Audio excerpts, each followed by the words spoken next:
पल पल न्यूज के न्यूज रूम से मैं हूं आपके साथ नदीम अकरम। बीते 2 दिन से संतरे बहुत जल रहे हैं, ये ट्विटर पर ट्रेंड कर रहा है और संतरे जल रहे हैं, वो क्यों जल रहे हैं उसे भी आप लोगों के सामने रखने जा रहा हूं। क्योंकि कल देश के प्रधानमंत्री जो हैं वो किसानों के आगे झुक गए और तीनों कृषि बिल जो है वो वापस ले लिए गए। और जब तीनों कृषि बिल जो है वापस लिए गए तो अंधभक्त कहीं मुंह दिखाने लायक नहीं रहे, जिन्हें आप संतरे समझ सकते हैं। और साथ ही साथ आज 2 बड़ी चीजें ऐसी हो गई जिसके चलते पूरी तरह से संतरे जो हैं वो बौखला उठे हैं।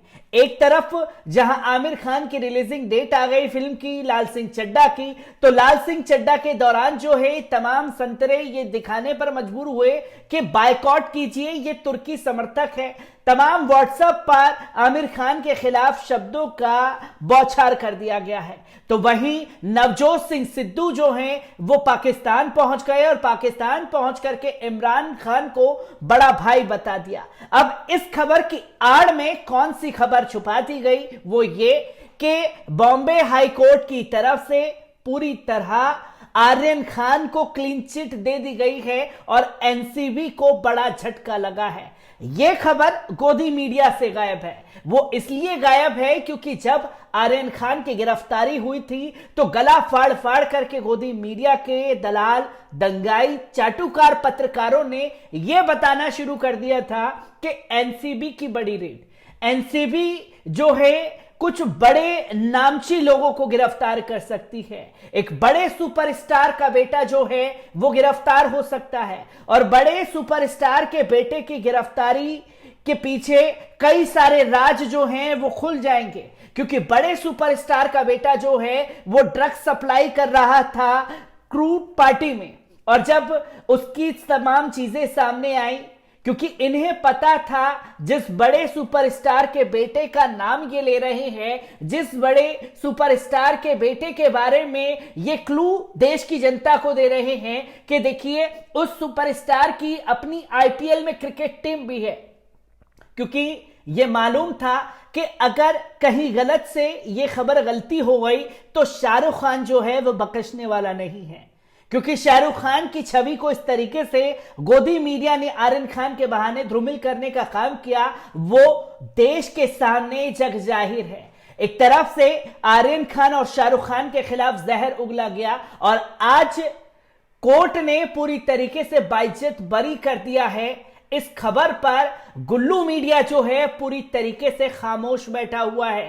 एक स्लाइड भी नहीं चलाई जा रही कि आर्यन खान को पूरी तरीके से बाइज्जत बरी किया गया है। ये छोटी सी हेडलाइन भी आपको आज गोदी मीडिया में नहीं दिखाई दे रही होगी। गोदी मीडिया में अगर कुछ दिखाई दे रहा है तो नवजोत सिंह सिद्धू पाकिस्तान को बड़ा भाई कह दिया और तमाम भाजपा के नेता जो हैं वो पूरी तरह बौखला उठे हैं। क्या कुछ कोर्ट में हुआ है आर्यन खान को लेकर के, इसे जान लेने की जरूरत है। पहले कोर्ट की उन तमाम बातों को आपके सामने रख दूं। बॉम्बे हाई कोर्ट ने एनसीबी के विवादास्पद अधिकारी समीर वानखाड़े को एक बड़ा झटका देते हुए कहा कि ड्रग रैकेट मामले में बॉलीवुड मशहूर अभिनेता शाहरुख खान के बेटे आर्यन खान द्वारा रची गई साजिश पर एनसीबी के दावों को खारिज कर दिया है।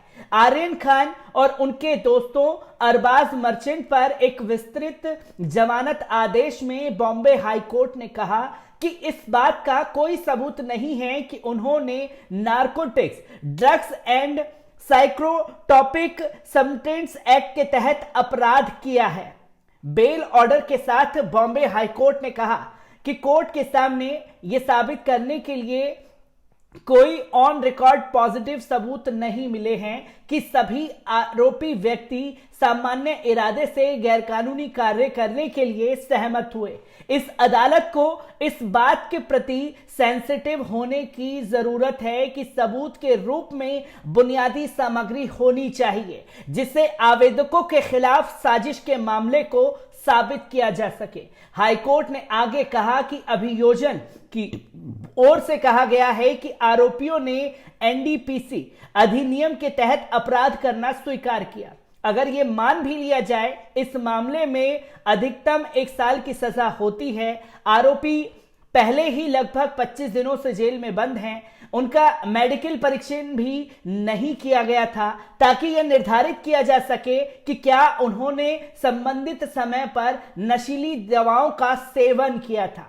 अदालत ने अपने आदेश में कहा कि आवेदक आरोपी नंबर से निकले गए व्हाट्सएप चैट को देखने के बाद आर्यन खान फोन आवेदक संख्या का सुझाव देने के लिए कुछ भी आपत्तिजनक नहीं देखा जा सकता और 1 और 2 अरबाज मर्चेंट या सभी 3 आवेदकों के साथ अन्य आरोपी व्यक्तियों के बीच सहमति और विचाराधीन अपराध को अंजाम देने की साजिश रची है। बता दें कि आर्यन खान को 7 अन्य लोगों के साथ इस पिछले महीने 3 अक्टूबर को गोवा जाने वाले एक क्रूज जहाज से गिरफ्तार किया गया था। एनसीबी द्वारा ड्रग्स के सेवन का आरोप लगाने के बाद से उन्हें मुंबई की ऑर्थर रोड जेल में कई सप्ताह बिताने पड़े। हालांकि आर्यन के वकीलों ने तर्क दिया कि उनके पास से कुछ भी नहीं मिला। एनसीबी ने व्हाट्सएप चैट का हवाला देते हुए उनके खिलाफ मामला बनाने की मांग की। गौरतलब है कि समीर वानखेड़े को जबरन वसूली के गंभीर आरोपों का सामना करना पड़ा क्योंकि महाराष्ट्र के मंत्री नवाब मलिक ने उन पर कई खुलासे किए। बाद में महाराष्ट्र पुलिस ने एनसीबी के स्वतंत्र गवाह केपी गोसावी को गिरफ्तार कर लिया था।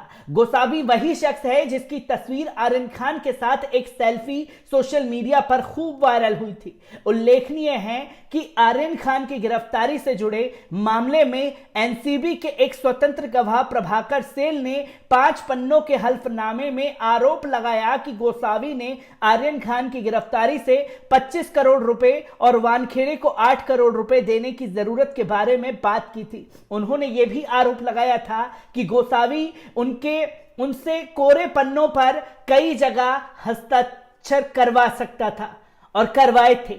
ये तमाम चीजें जो हैं कोर्ट में आज पेश की गई और कोर्ट में शाहरुख खान की बड़ी जीत हुई क्योंकि पूरी तरीके से clean chit Bombay high court द्वारा दे दी गई है। अब जब बॉम्बे हाई कोर्ट द्वारा क्लीन चिट मिली है तो जो डंके की चोट पर अंधभक्त ये दावा कर रहे थे कि देखिए कि बड़े एक्टर का बेटा जो है वो नशेड़ी निकला, वो ड्रग्स के धंधे को करता था, वो शाहरुख खान का बेटा इस तरीके की घटनाओं को अंजाम दे रहा था। आज तमाम उन लोगों के मुंह पर एक करारा तमाचा बॉम्बे हाईकोर्ट ने जड़ दिया है जो भ्रमित खबरें व्हाट्सएप यूनिवर्सिटी से निकल करके शाहरुख खान के लिए फैलाई जा रही थी। तो वही सबसे बड़े शर्म की बात यह है कि जब गोदी मीडिया ने यह दिखाना लाजमी समझा कि आर्यन खान को गिरफ्तार किया गया है, गिरफ्तारी की खबरें सुर्खियां बटोरती रहीं, पर आज जब कोर्ट ने पूरी तरीके से क्लीन चिट दे दी है तो यही दंगाई दोगले पत्रकार जो हैं पूरी तरीके से खामोश बैठे हुए हैं। मैं आर्यन खान से जुड़ी हर एक अपडेट आप लोगों के साथ साझा करता रहूंगा। दीजिए इजाजत, शुक्रिया।